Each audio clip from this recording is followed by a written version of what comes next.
Mochi Health is here to help you start your weight loss journey with caring, personalized support. Meet one-on-one with board-certified obesity doctors and registered dietitians who truly listen and understand your unique needs.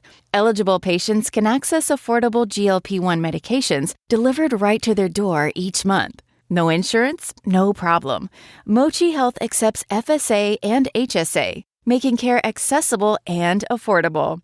And with 24/7 customer service, you'll never feel alone on your path to better health. Get started with Mochi Health today. Take the free quiz at joinmochi.com and use code AUDIO40 at checkout for $40 off your first month of membership. That's joinmochi.com with promo code AUDIO40. If you're looking to streamline your audio advertising buys and maximize your revenue, look no further than Triton Digital's programmatic audio advertising exchange, A2X. The private exchange consists of only licensed broadcasters and top-tier internet radio publishers, assuring the quality inventory and brand safety you can trust. Visit www.tritondigital.com to learn more.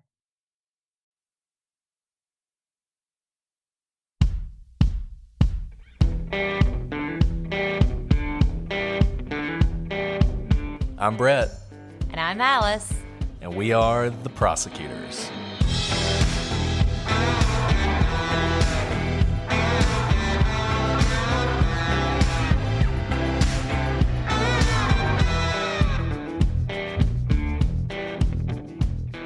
Today on The Prosecutors, we investigate the mysterious death of Missy Bevers.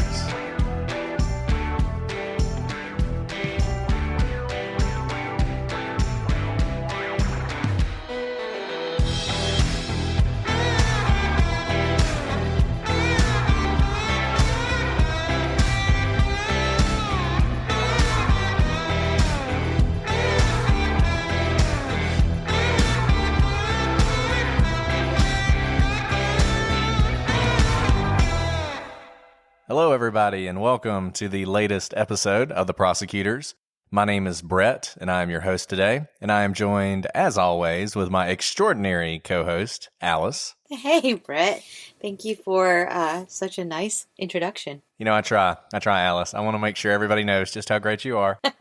So, you know, Alice, I have some bad news for our listeners. We recorded probably the greatest episode of true crime in podcast history. I mean, I don't know if they give out Pulitzers or Nobel Prizes for podcast episodes, but I mean, can I just say it was a stunning feat of mastery that has never really been seen in modern era. I think transcendent is a word you could use to describe it. But unfortunately, in a tragedy up there with the burning of the Library of Alexandria, it was lost in a tragic file-saving accident. So we're gonna re-record today, but I mean, I'm just gonna tell you, lightning doesn't strike twice like that. I mean, when you have a masterpiece and it's lost, you just have to do the best you can. So let's hope it doesn't strike twice, because a lightning struck your tree, which fell on your house. So yes, good point.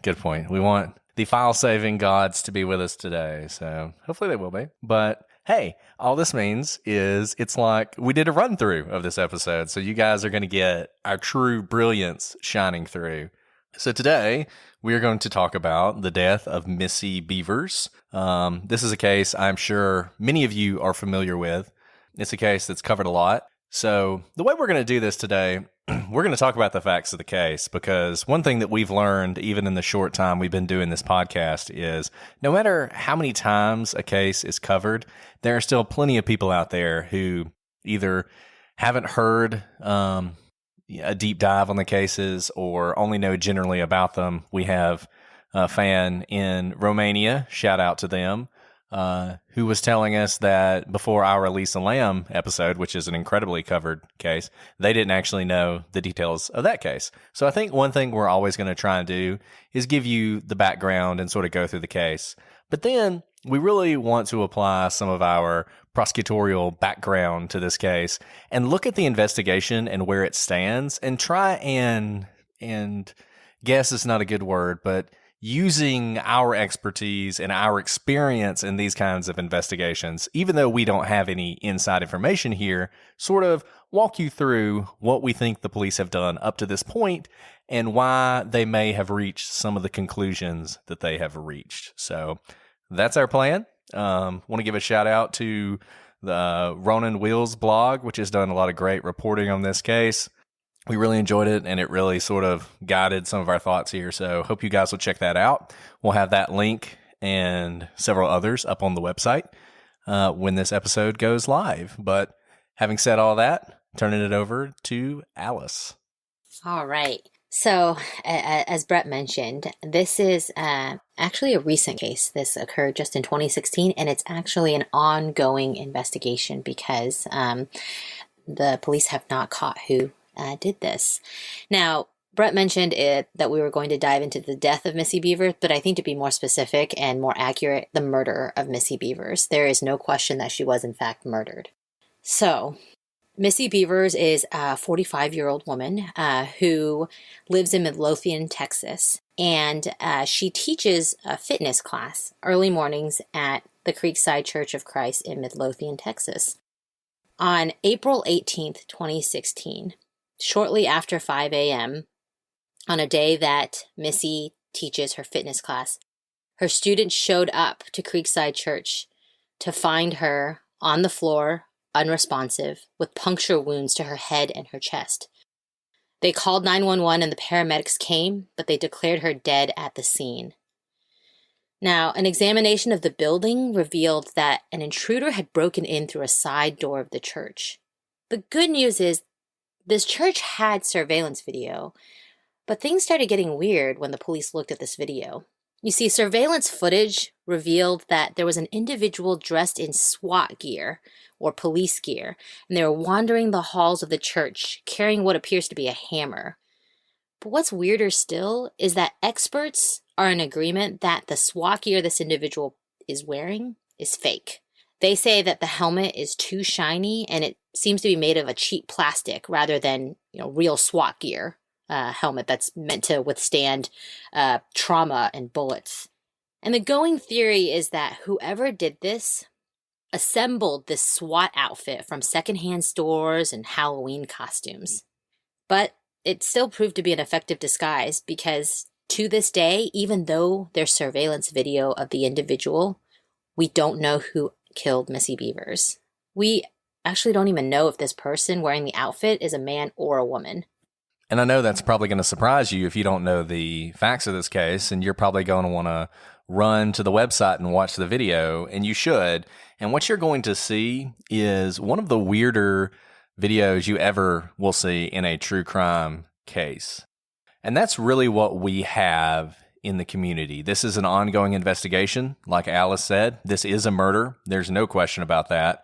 And so the police, as they tend to do, have kept a lot of the facts close to the vest. But one thing they have done is they've put out this video, at least part of it, so the community could have a look and see if this is a person they recognize, or even if the outfit itself is something they recognize. You can imagine that if this person bought a SWAT team outfit all at once, for instance, someone might remember that. So we do have the video, and you should take a look at it. And what you're going to see when you do that, we're not going to watch the video with you like we did with Elisa Lam, but I will describe it for you, if you're in the car and can't watch it immediately. What you're going to see is this person dressed in full SWAT gear, wandering the halls of this church, seemingly aimlessly. He actually starts off in the video, and I say we don't know whether this is a man or a woman. We're going to talk about that more in a second, but I'll use he for the sake of brevity. He starts off almost casually trailing his hand down the wall of the church in this very casual, almost childlike gesture. If you've ever seen the movie Sinister, the poster for that movie is actually a child running their hands down the wall of like a hallway in a house. And that's sort of what it looks like. He's just wandering down the hall, gently caressing the wall. He tries some doors, not really putting too much effort into it, just sort of checking the door handle, see if they'll open. At one point, he even half-heartedly attempts to use a hammer and what looks like a crowbar to break into one of these doors, one of these locked rooms. This is one of the weirdest things I've ever seen. When you watch it, it's like, it's unclear whether this guy has never done something like this before or if he's intentionally doing it in the least effective way possible. The weird thing about this is, you think, is this guy a burglar? Is he planning on stealing things? But he doesn't have a bag. He doesn't appear to take anything that we know of. And if he did take it, there's nowhere to put it. He sort of lazily smashes some windows and some interior glass in the church. He opens some of these doors, leaves them open. And then there's the way that he walks. And this is something people have focused a lot on because it seems to be the kind of thing you could use to identify this person. He has this strange gait where it almost appears that when he takes a step, he swings his right leg around to take the step with his right leg rather than doing it in the way that you normally would, as if he has some sort of injury to his right leg that prevents him from being able to walk in an ordinary manner. And each time he takes a step, he does that. And then, apparently, at the end of all this casual sauntering through the church, he murders a woman, Missy Bevers, presumably with the hammer. And you say presumably because we don't actually have footage of the ultimate crime. Is that correct? To the extent we know, we don't. The police have not, to my knowledge, ever clarified that. That's been a question in the true crime community about whether or not they do have footage. I know there's speculation online that they do, that they have footage of the murder itself. There's also people who question whether or not she was murdered with the hammer. The use of the term punctures is kind of vague. In my mind, I almost imagine this person, I'm thinking of a claw hammer with a hammer on the front and the nail remover on the back, using the back end and swinging it to sort of puncture into her just through sheer force. But there are people who claim, without really citing to any evidence that we can look at, that she was shot or she was stabbed. And the police just don't want to tell us that for some reason, which frankly, I don't know. Well, I don't want to get too tough on the police because we do understand why they do these things, but it's just something that, to the best of our knowledge, he killed her with the hammer.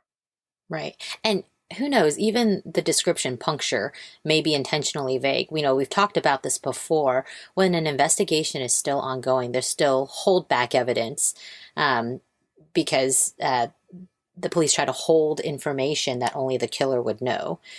So it's possible that puncture is meant to be vague. And look, this case is one where you definitely want to do that. It's certainly generated some fame. There's a lot of people who know about this case, particularly around Midlothian.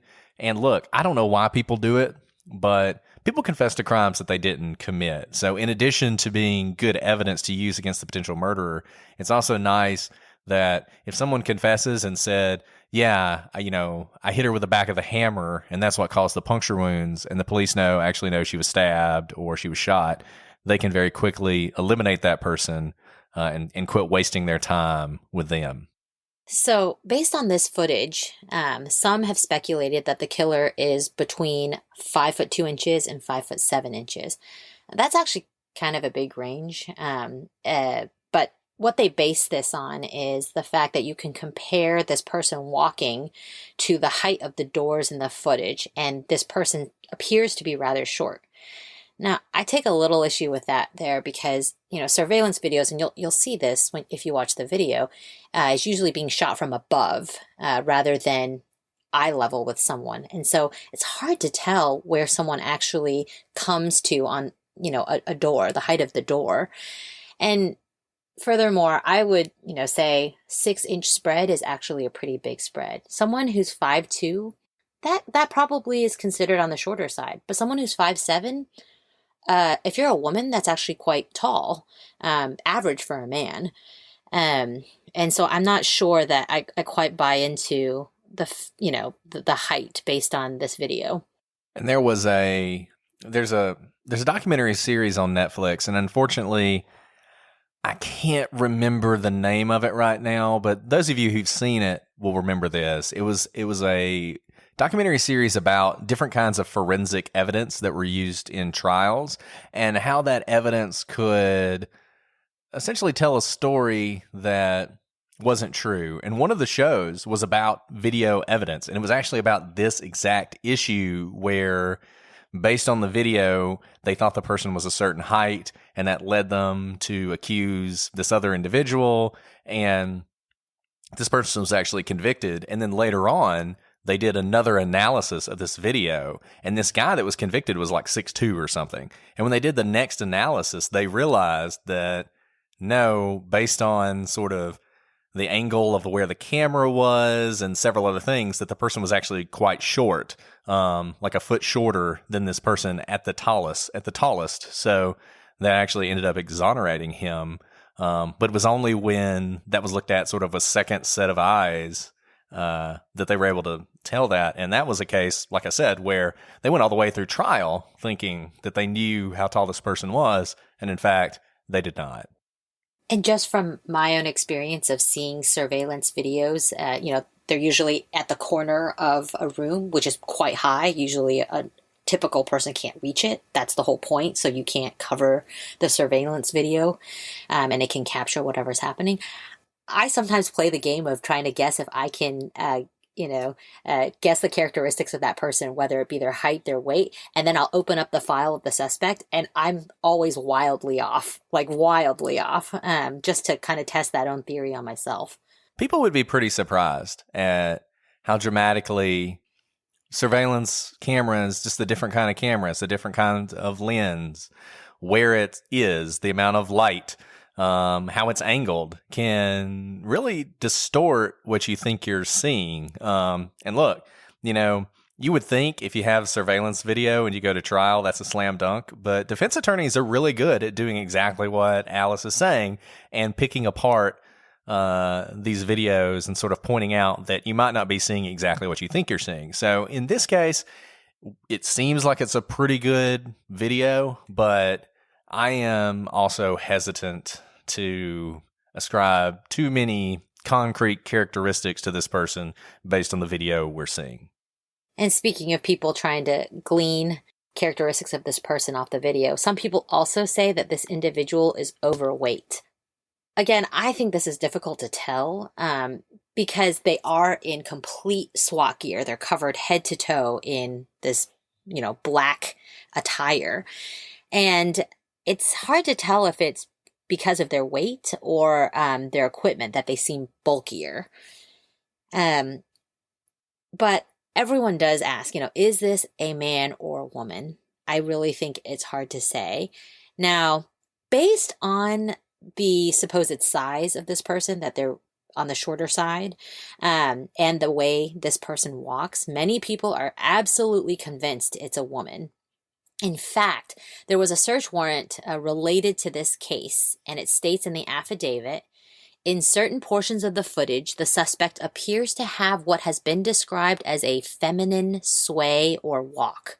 The footage also indicates that the suspect has a distinct walk that is indicative of some type of injury which affects the right leg/foot.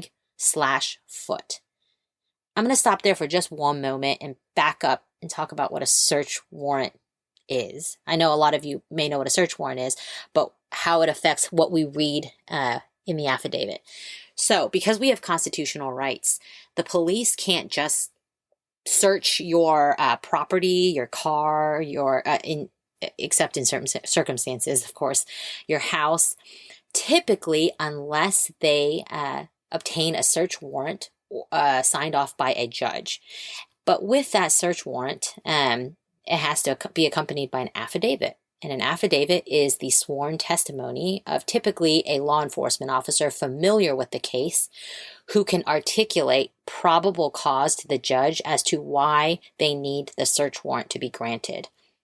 So, we don't know who this search warrant was for, but just based on these two sentences that we read you, it may be that they were trying to get a search warrant for a woman And I say that because that's a very specific thing to put in here, to say the individual in the video had a feminine sway or walk. And I think Alice just did a really good job of sort of laying out how these search warrants work, and the fact that police really have to justify why they want to search the place they're searching and why they think the individual who is at that place may or may not have information they need. And so these affidavits, they don't have all the information the police have. They don't, they're not exhaustive, but what they need to do and what they have to do is put enough facts that a judge who looks at these very skeptically, I mean, this is one of the most important things that judges do, is to look at these things. So there has to be enough information in there that a magistrate judge will say, okay, you got me. I'm convinced. I'm going to let you do this extraordinary thing, which is to go into somebody's house or their car or their personal papers and, violate that privacy because you think they may have been involved in a very serious crime. And it's more than you just think they're involved. It's more than having a hunch or a feeling or 30 years of experience as a police officer tells me this. You got to be able to point to some actual concrete facts that help support that. So I think you're probably right, Alice. I mean, it certainly seems like the only reason you would put that in a search warrant would be because you did think whoever did this was a woman and you were trying to look into a woman. Now, look, the fact that they say this, and you can tell they are being careful even in this affidavit.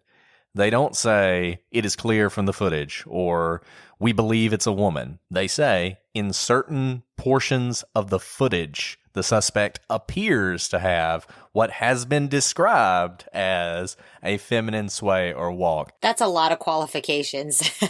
Yeah. And having read a lot of affidavits and search warrants, this is incredibly qualified. And I think that just goes to how unclear the video is.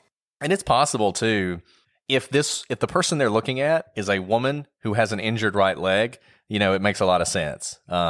Because these two sentences together, you would think they almost have to be looking, at least in this search warrant, and doesn't necessarily mean that this person is still a suspect or ever was a suspect, that was the person they were looking at in the moment.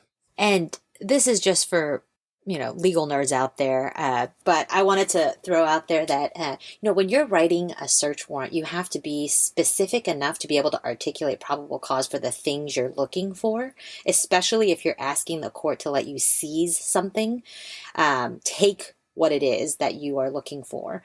You have to be specific enough, but there are instances where the court grants the search warrant before them. So let's say you ask to go seize electronics and drugs, any illegal substances. And then you get the search warrant, you go to the person's house, you search it, you find the electronics, you find the drugs, but all of a sudden you find a bunch of guns. And the guns were not a part of your search warrant and what you asked the court to seize. You actually you can't take the guns. You actually have to go get a second search warrant, often while you're still there conducting the first search warrant, executing the first search warrant, to go then ask the court for the ability to seize whatever else you have found that is not included in your first search warrant.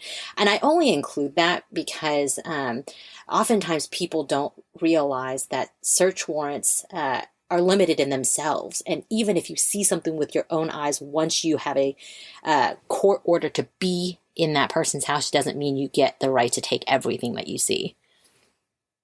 The only exception to that is if what you are seeing is obviously like, the fruits of a crime, you can arguably go ahead and seize that. Though what we would always tell police to do is, even in that circumstance, go ahead and get the other warrant. Go ahead and get the other search warrant. It's not going to be hard at that point. Take the time and do it, And we talked about this. We've talked about this before, and sort of these thoughts that people have about the police and prosecutors and how they're just running roughshod over everybody's rights and everything else. And it's just not true.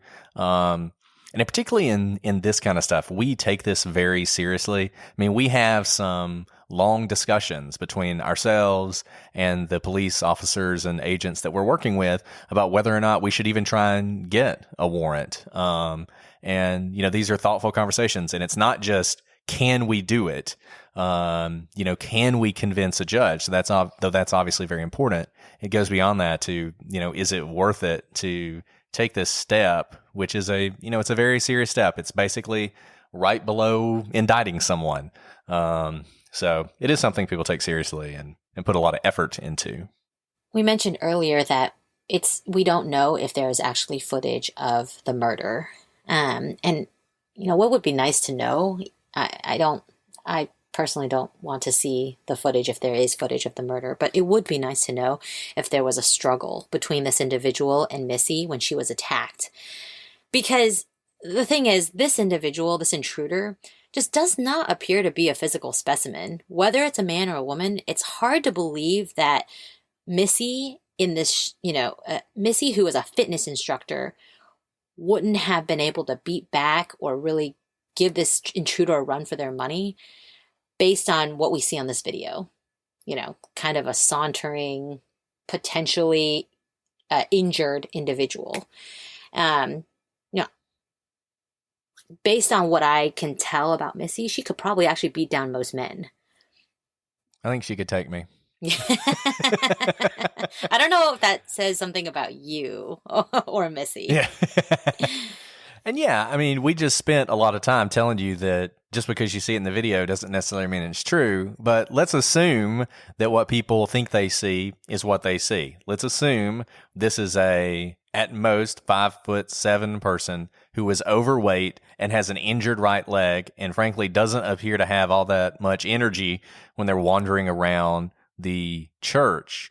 It's hard to believe that if Missy knew it was coming, that there wasn't a struggle, and a pretty good one. And one reason that I think there might not have been is I assume the police would have told us that, because that is another thing, if you knew somebody who all of a sudden had scratches or, looked like they'd been punched in the face or whatever right after this happened, that's a very valuable piece of information. So we don't know, and there may not be footage of it at all.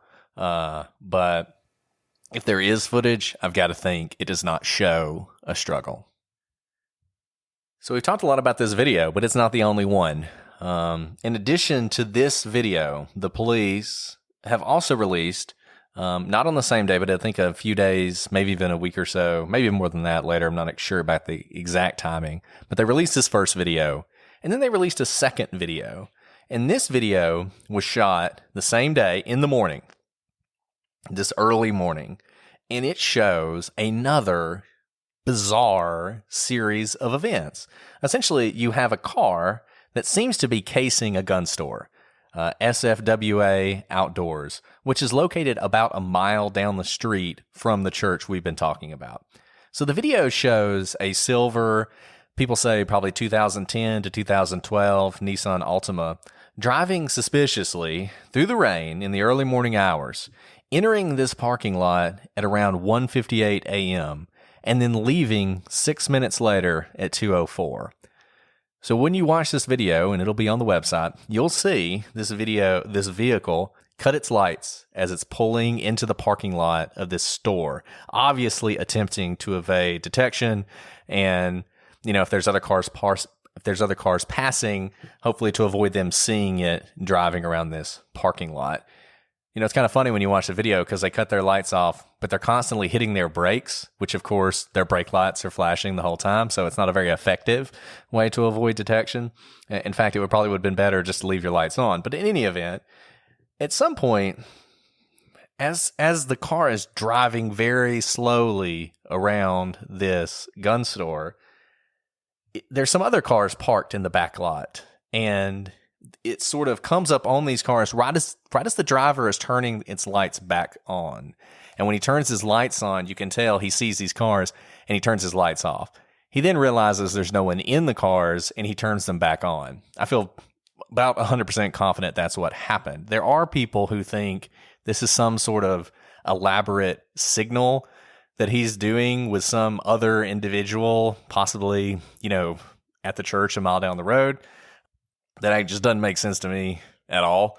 I don't really see why he would do that. And like I said, when you watch it, you'll see this happen, and you'll see him sort of turn his lights on, see the cars, hit the brakes, turn the lights off, and then turn them back on. And I think that's pretty much what happened. After he does this, at one point, he actually parks his car. And he parks it, bizarrely, after doing this, underneath a light in the parking lot. So the light's sort of shining down on him. And he just sits there in this car for several minutes as if he's contemplating his next move. And that's really strange because, he's been doing this elaborate cutting on and off of his headlights, and then he sits underneath a light. Right. And, we're going to talk about sort of theories and whether this is related. I don't know if it's related. And we'll talk about reasons to think it is and reasons to think it's not. But I will say this. Whoever is in that car is sort of a bumbling idiot, is how I think. I mean, it's like he's clearly not someone who's burglarized a lot of places before. And I kind of feel like the guy in the video, the first video, is a bumbling idiot. So that makes me think they may be related. But yeah, he sits under this light for a while, and then he decides, okay, I'm leaving. So he pulls out of the parking lot and heads down the highway. Now, one strange thing about this, as he's leaving, we're seeing sort of multiple angles from different cameras, and we get a pretty clear shot into the driver's side of this car.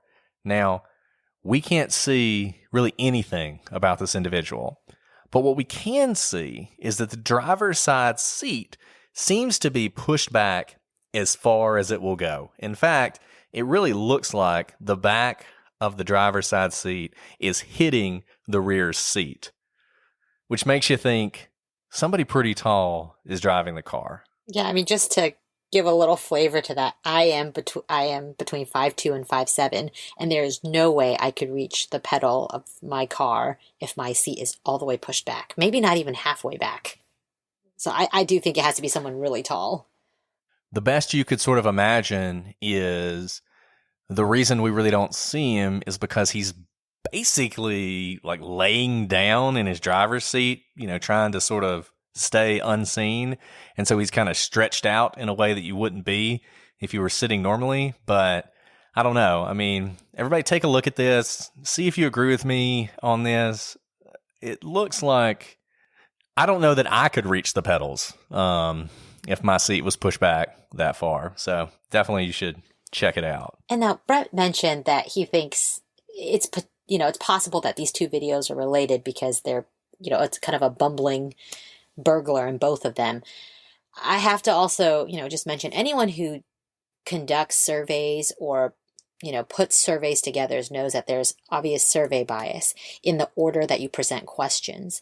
And you can really affect someone's thinking about an issue just by how you order questions next to each other, and it makes people think that they're related. So the fact that these two videos were released by the police, obviously people think they are related because why else would the police release them to the public? And the police probably knows more than we know, and that's why they have released these two videos. But I do caution you that these are two videos in two different locations, and we can't even see the individual in the driving the car. So we don't even know that something ties them together with the SWAT gear wearing person in the church video. I don't think the police would be so quick to release two completely unrelated videos without thinking that they were related somehow. And of course, this looks like an attempted crime, and it was just a mile away from the site of a murder. So this is absolutely where you would go investigate if you were law enforcement.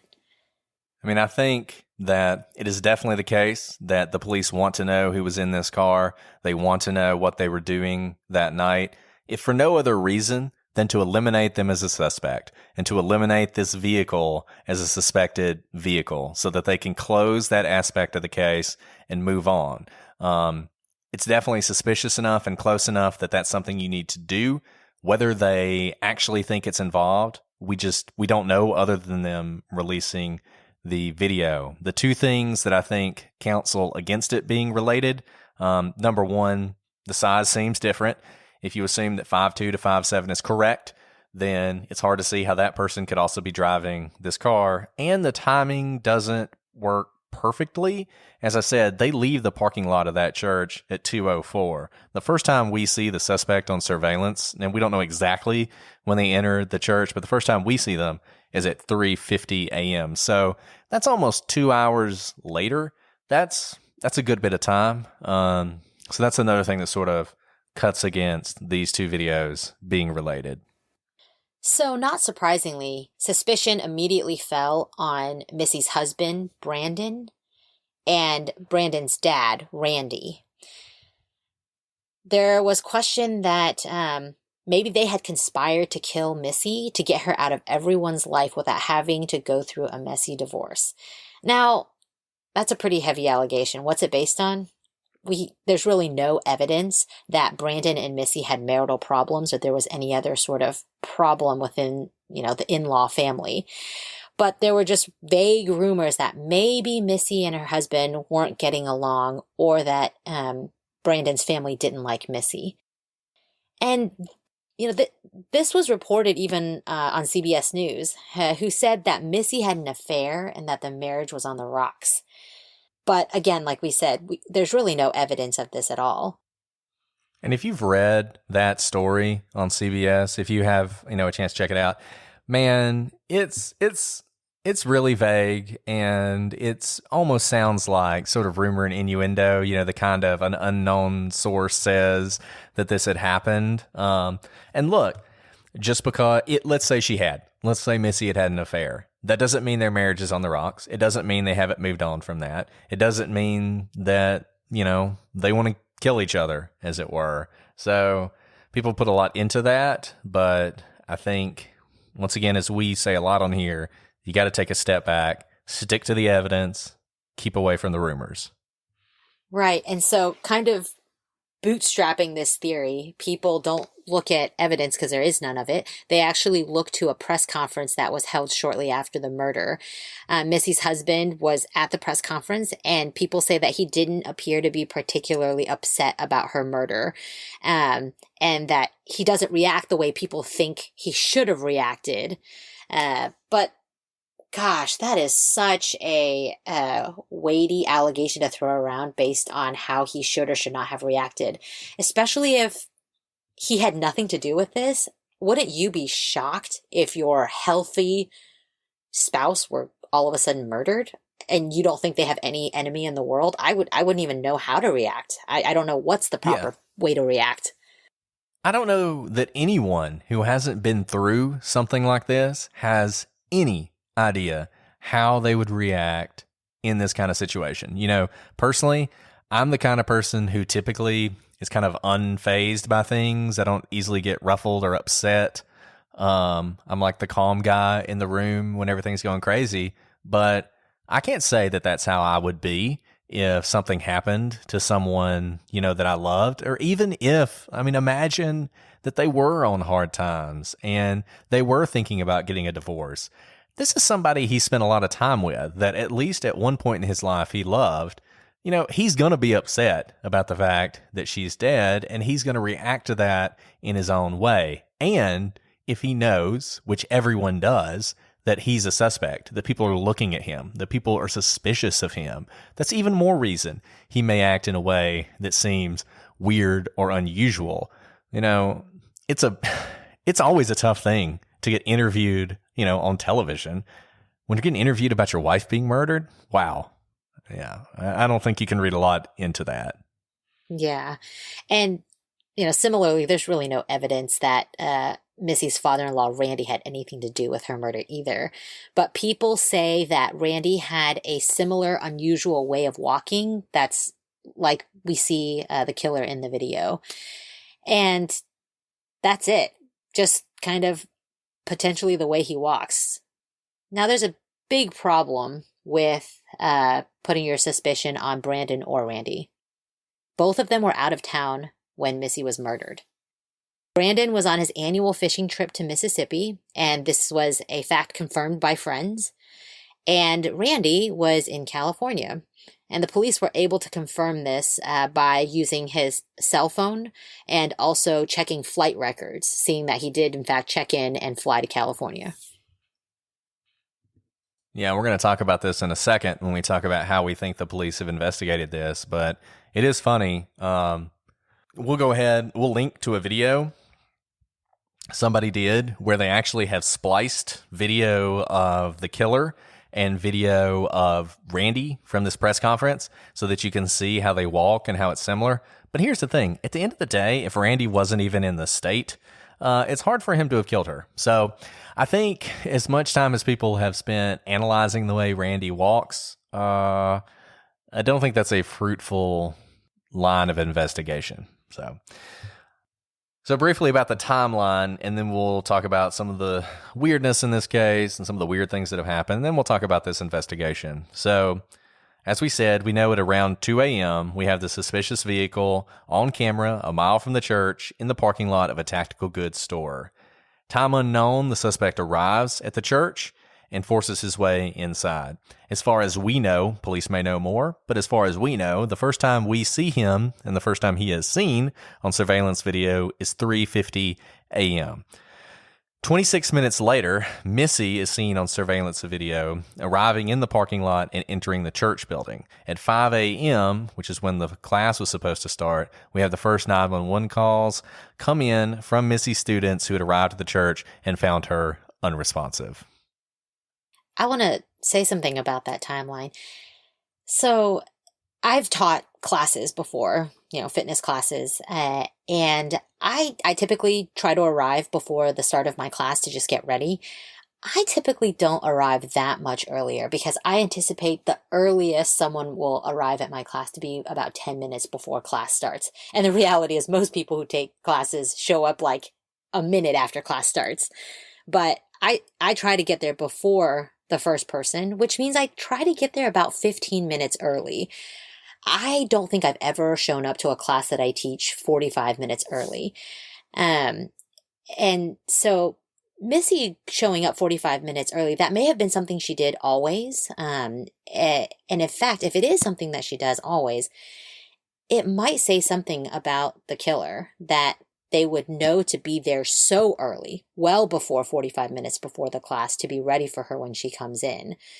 So, I don't know if you can put much stock in that, but I just note that she does show up pretty early, and you may have to know that about her if you're trying to get there before her.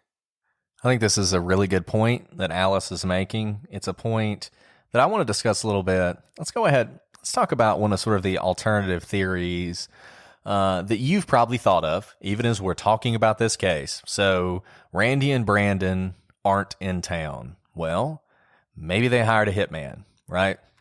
That's where people always go. So let's say they hired a hitman.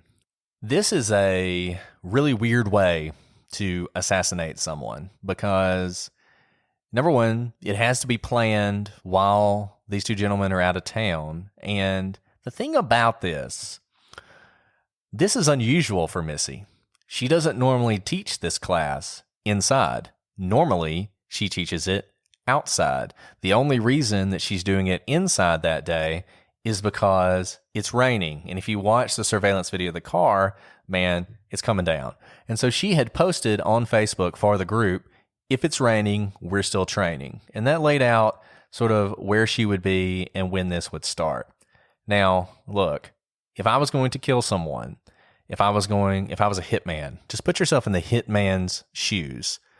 You are taking a huge chance to do it this way. Number one, you don't know when she's going to arrive. Maybe Brandon tells you she always gets there early. So you think, okay, I should get there early too. Well, 3:50 is really early. And this person doesn't seem as though they're getting in position to commit a hit. As I said, they are wandering around almost aimlessly through this church. If you think they're trying to fake a burglary, they're not doing it very efficiently. And at the end of the day, they didn't take anything. So it's the worst staged burglary ever. Also, they don't know that she'll show up alone. For all they know, her students will be with her. And if she shows up around 5, there may be a lot of students with her. So you can't say definitively that this wasn't a hitman who knew that she was going to be there. And that meant, I now have the opportunity, but it is a brazen one if it is. And frankly, that video doesn't say brazen hitman to me. Now, there are some unusual aspects to discuss about this case, and we've already touched on one of them. This wacky video, the surveillance video from the church. Why does this person walk this way, the way they swing their leg around? Why? Okay, so we hadn't talked about this yet, but this individual also actually is wearing a headlamp or a headlight, and they're walking in the hallway, which is lit up, and at times you'll see that the headlamp is on while they're in the lighted hallway. But then you'll also see surveillance video of them in some darkened rooms, sticking their head in some darkened rooms, but the headlamp is off. So if you had a headlamp, wouldn't you use it in the darkened room so you could see it? See things in the darkened room? Or why even go through the trouble of turning it on and off, because you don't need it on when it's in the lighted hallway. So why not just leave it off? And for me, this harkens back to that car, where the guy is turning off his headlights, but, he's still braking, so his brake lights are coming on, and he's probably causing more attention to be drawn to him by turning his lights on and off than he would if he just left his lights on. And like I said, we don't know if these are connected, but the way he does the headlamp reminds me of the way this person did the headlights on the car. Yeah, it's possible. And Brett earlier said that the intruder didn't have a bag, which was kind of strange if this person is actually trying to burglarize the church.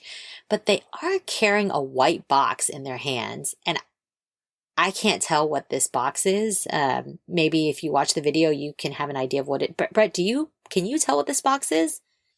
No, and people spend a lot of time on this box, and if you haven't watched the video yet, you may be thinking, well, I thought you said he didn't have anything to put stuff in. It's not a big box. It's not like, a paper box, that you use to move or whatever. It's this small white box. It's hard to even think what would go in this box, to be frank.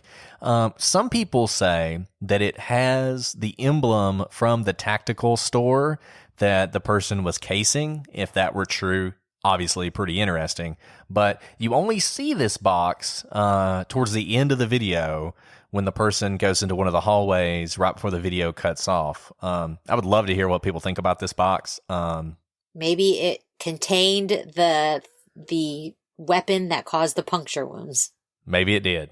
But I mean, like you said, maybe did they pick it up at the church or did they bring it in? I don't know. I don't think you can tell from the video. I don't think you can either. Yeah, and we've already talked about this, but why doesn't this person try harder to break into rooms? This very lackadaisical, almost comical way of pretending like they're breaking in is what I see in the video. And, when they are trying to break into that one door with kind of like what looks like a crowbar and a hammer, it's so awkward that it almost seems like they're trying to use their less dominant hand, so we can't even tell if they're right-handed or left-handed. Are they trying to throw the viewer off as to which hand they use? I don't know.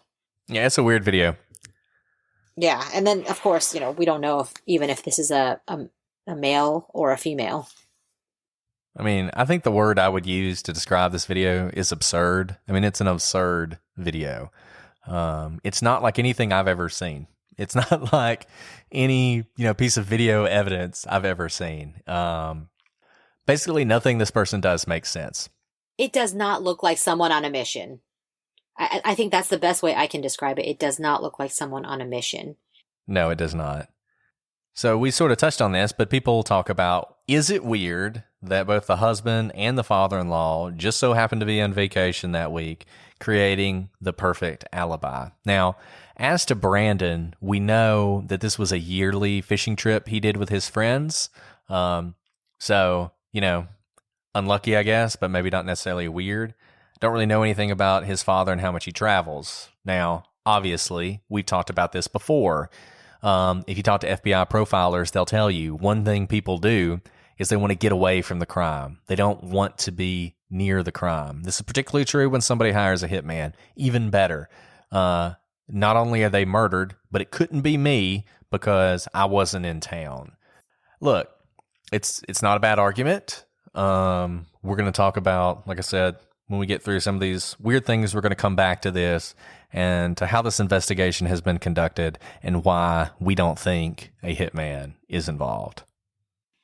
Now, there was one piece of potential evidence that everyone got very excited about. You see, shortly after Missy was murdered, her father-in-law, Randy, took a bloody shirt of his to be cleaned. Understandably, because Missy was in the news, the dry cleaner employee who saw this immediately called the police. And the police came and tested the shirt. And there was, in fact, blood on the shirt, but they found that it was not human blood. It turns out that Randy had broken up a dog fight, and this dog fight was actually confirmed by his vet. Now, I'm just going to tell you, people don't like Randy. It is bizarre. It is bizarre, and, Randy does this right after the murder. People say, and I think this has been fairly well confirmed by the dry cleaner herself, that Randy actually came in, he gives her this bloody shirt, and he says, yeah, I'm Missy Bevers' father-in-law. Why in the world would you say that? So, of course, she called the police. And some people have said that this is part of a sick game that Randy's playing, that he's involved in this and they hired the hitman or whatever, and he knows he's untouchable and he's taunting the police and he's taunting the public.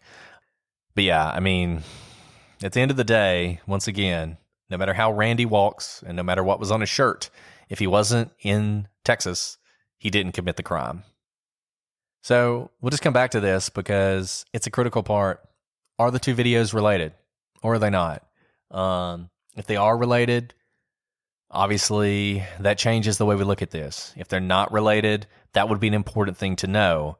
And I think that's why police wanted to get this video out there. I wonder, there's a calculated risk here because, as Alice said, once you put that second video out there, everybody's going to think it's related. Everybody's going to think the person in that car is the person who killed Missy. And we just don't know that. And it's unfortunate because if the person in that car didn't have anything to do with this and, for whatever stupid reason they were driving around that thing that night and they decided just to go home and go to sleep, they're not going to want to call the police. They're not going to involve themselves in this. So it'd be nice if we could figure that out. But as of now, 4 years later, we still don't know if those two videos are related.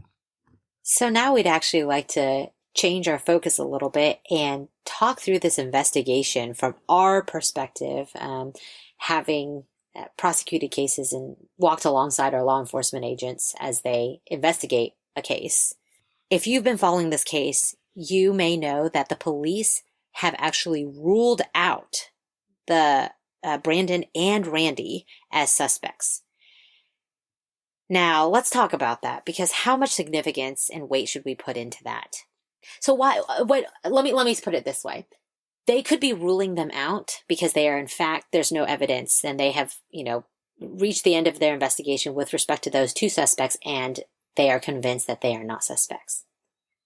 They could also be ruling them out when they, in fact, do think they are still suspects, but for whatever reason want to have the public statement be that they are no longer looking into them.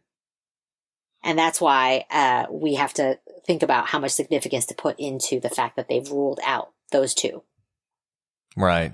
So let's talk about the options there, and then let's sort of back up and figure out how they got there.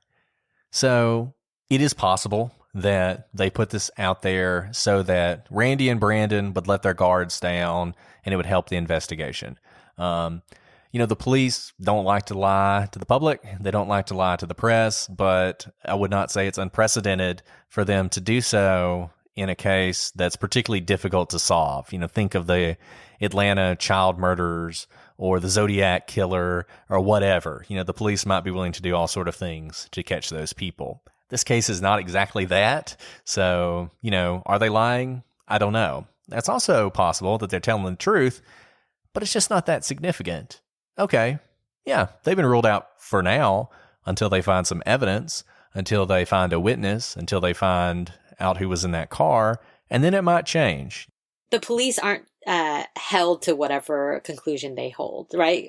Like in court, once you concede something, you're kind of held to that until the end of the case. But the police can always come back and say, never mind, we found new evidence, we've uncovered new evidence, and now they are back on the table as suspects. Exactly. And this is an ongoing investigation. It's a developing investigation. But then the other option is they've actually ruled them out, and they don't think that they are involved in this at all. And until something like that comes up, they're going to assume that they're not. So, Brett, how do you get there? Yeah, how do you get there? How do you rule someone out? Let's think about how this investigation went. You know, you don't have to be a prosecutor to know that when Missy Bevers was dead, the first person the police thought about was Brandon. He would have been their first suspect. He's the husband. Statistics will tell you most people are killed by people they know, and most women are killed by a husband or a boyfriend. So the police would have looked into Brandon, and they would have looked into this alibi, and they would have looked into it closely. And think about everything they would have looked at. Was Brandon really in Mississippi? They would have talked to his friends. They would have looked at his phone. They would have looked at, withdrawals he made at ATMs in Louisiana on the way over there. I'm not sure exactly how he got there. I don't know if he drove or he flew. If he flew, then he's going to have plane tickets.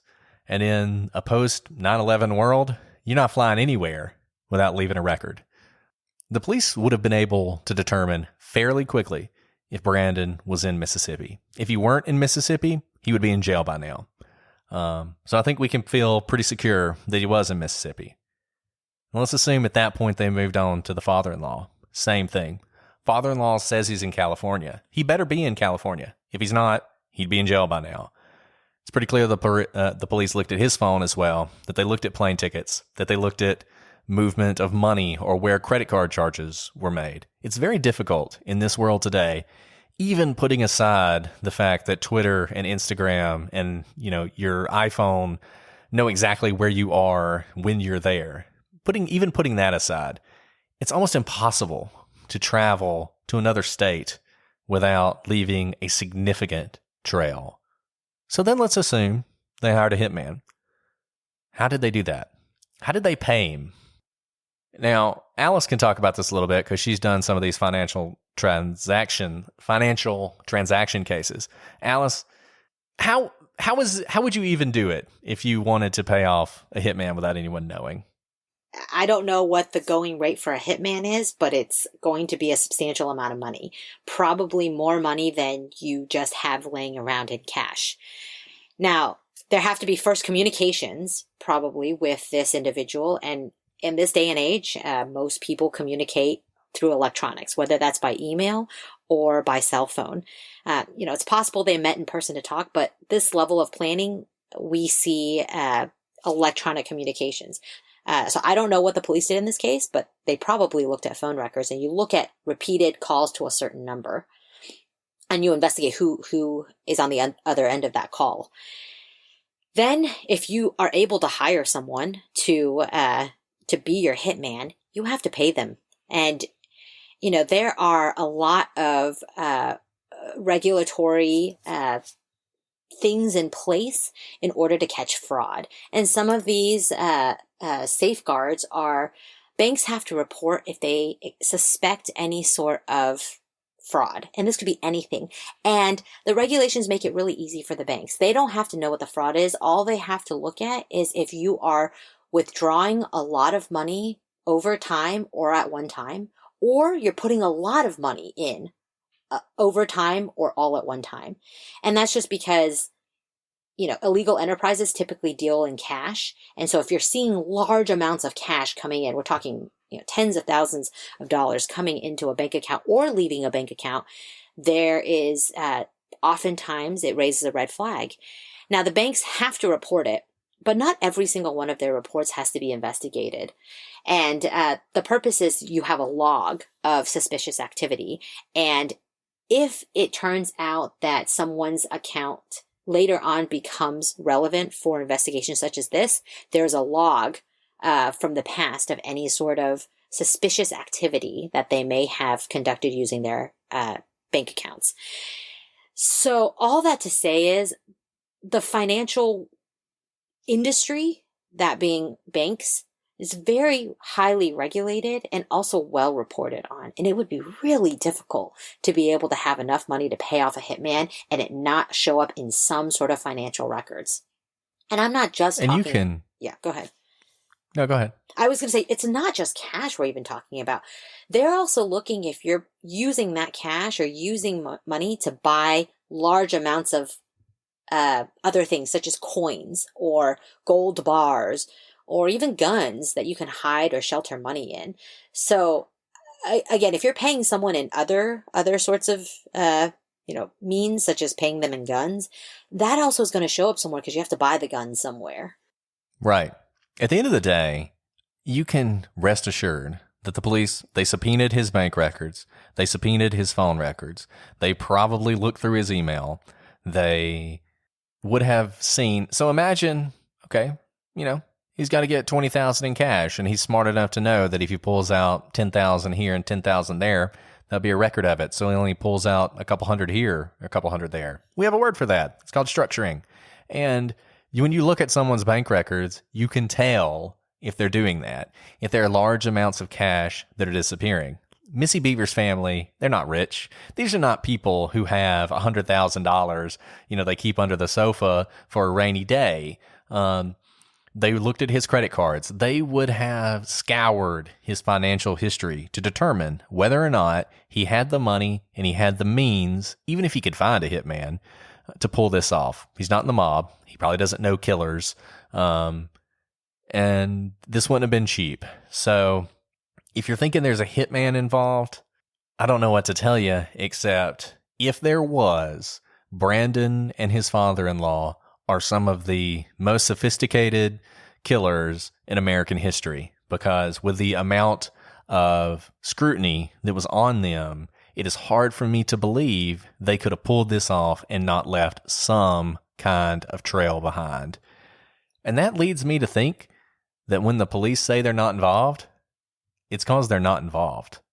So if you're investigating this case, Brett, the most obvious suspects have just been ruled out. What do you do next?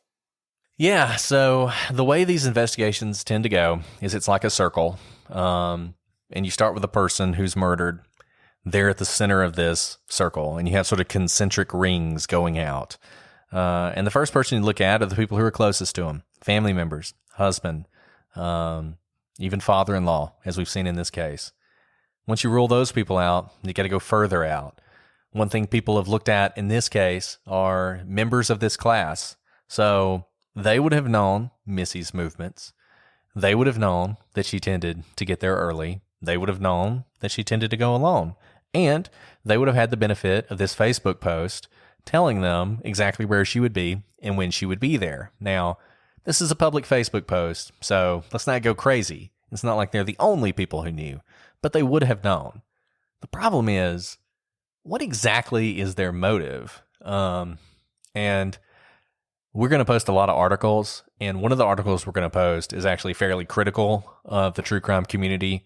There have been members of this workout group who have really had their lives turned upside down by web sleuths who've decided that it was one of them, and they've really gone after these folks. So I really encourage you to read that article because I think it shows you some of the dangers of this. But as far as we know, the police have no reason to think it is one of these members of the class. So I think that's another circle that gets ruled out fairly quickly. Then where do you go when you run out of circles? Well, I think where you go is that this is a random act. So if you've ruled out the family, if you've ruled out the class, if you've ruled out, the notion that this is some jilted lover or something, of which there's no evidence either, you have to go to something like a burglary gone wrong. Now, this is not a popular theory because it's not sexy.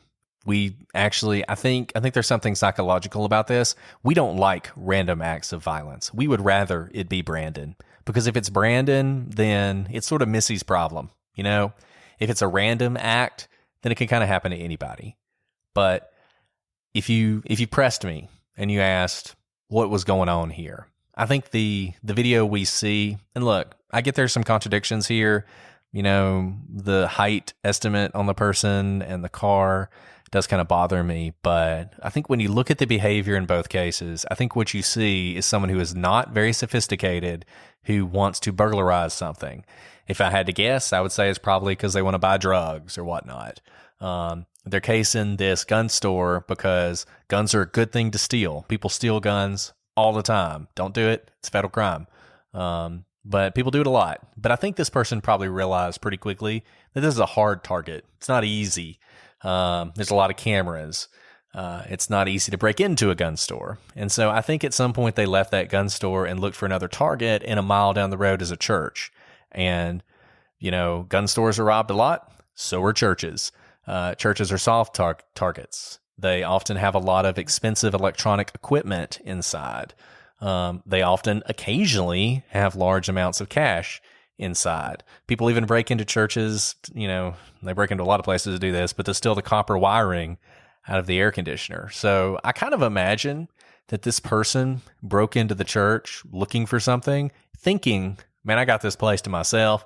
Nobody's going to come in here. It's the middle of the morning. It's a church. I got nothing to worry about. And then all of a sudden, at the weirdest time possible, like 4:15 in the morning, as they're wandering around this church, Missy comes in, there's a confrontation, and it turns violent. I think the SWAT team outfit actually kind of helps you here, because I think it's one reason you can't see the person in the video from the parking lot of the tactical store, because I think they're so dark you can't see them. I think in their mind they thought that was a good disguise to wear, breaking into a tactical store, because they thought if somebody sees me coming out with guns, well, look, I'm just a police officer, because I think they're an idiot, frankly. And then they broke into a church, and Missy was in the wrong place at the wrong time. That's essentially what I think happened.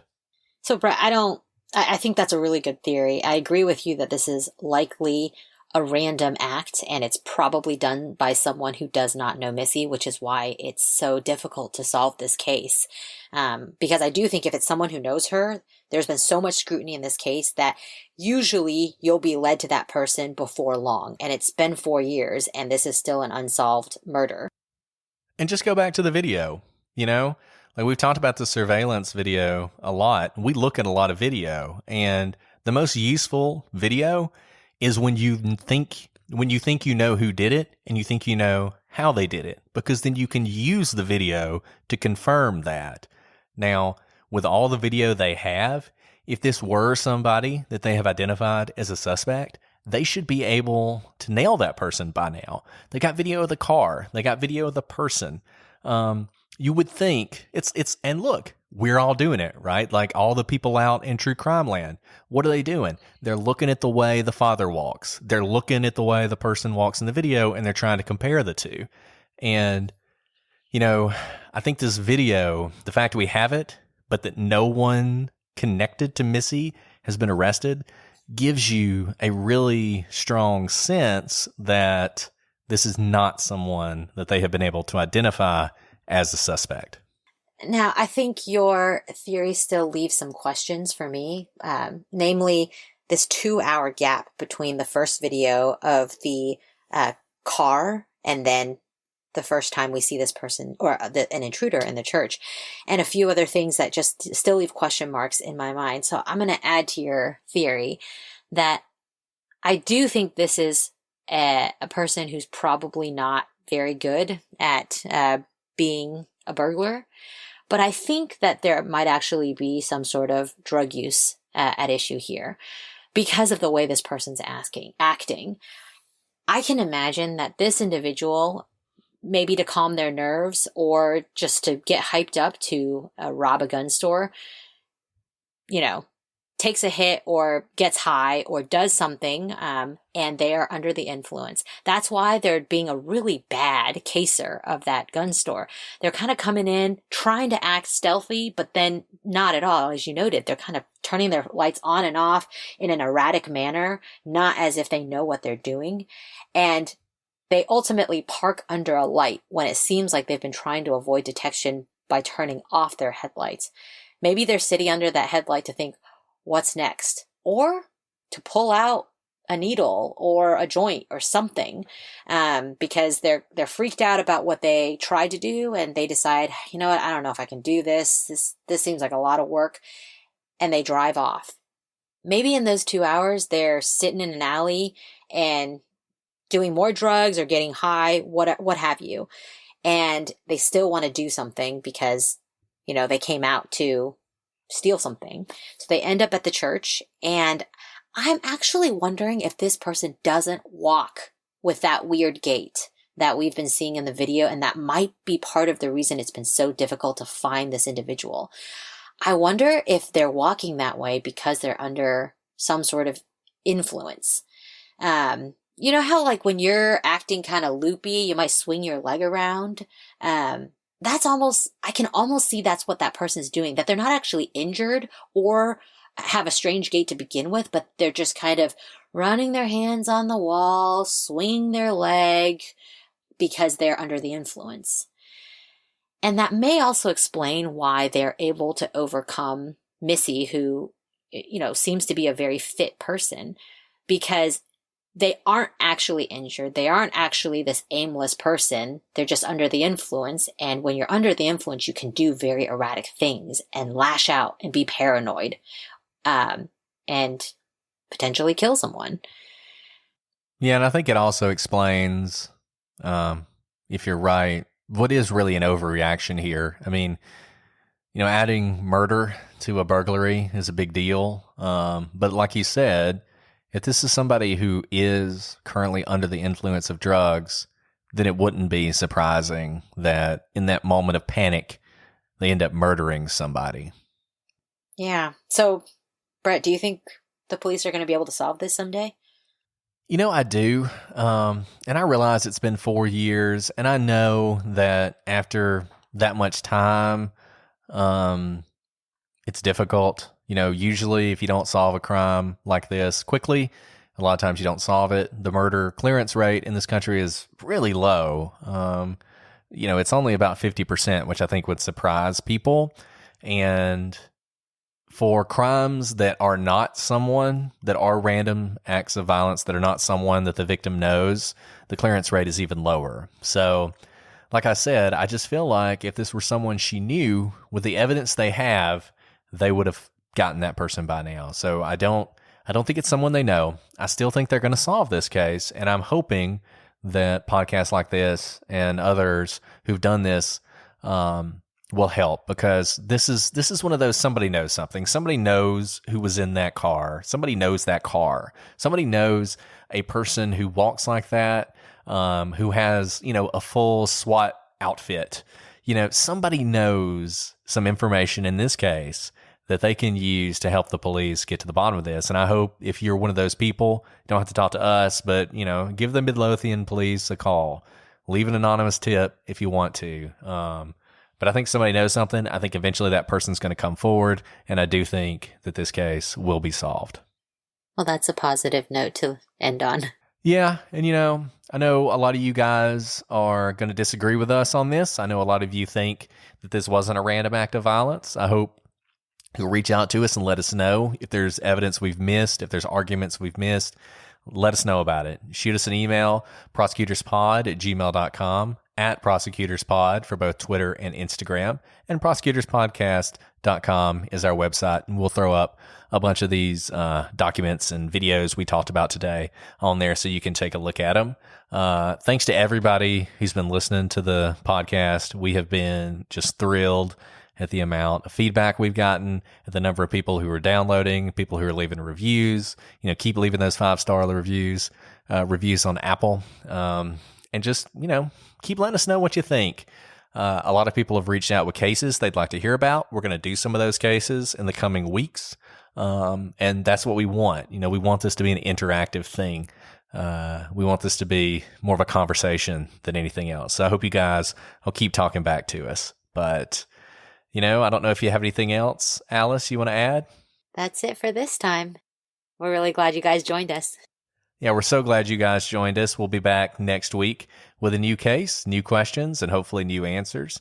But until then, my name is Brett. And I'm Alice. And we are the prosecutors.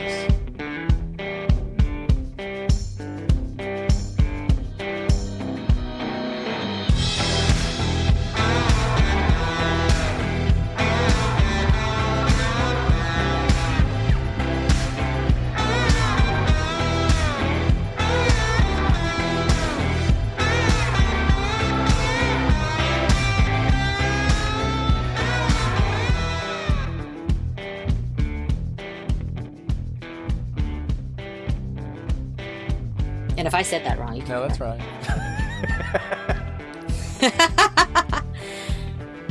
Okay, yeah, I look like I'm pretty loud here. Okay.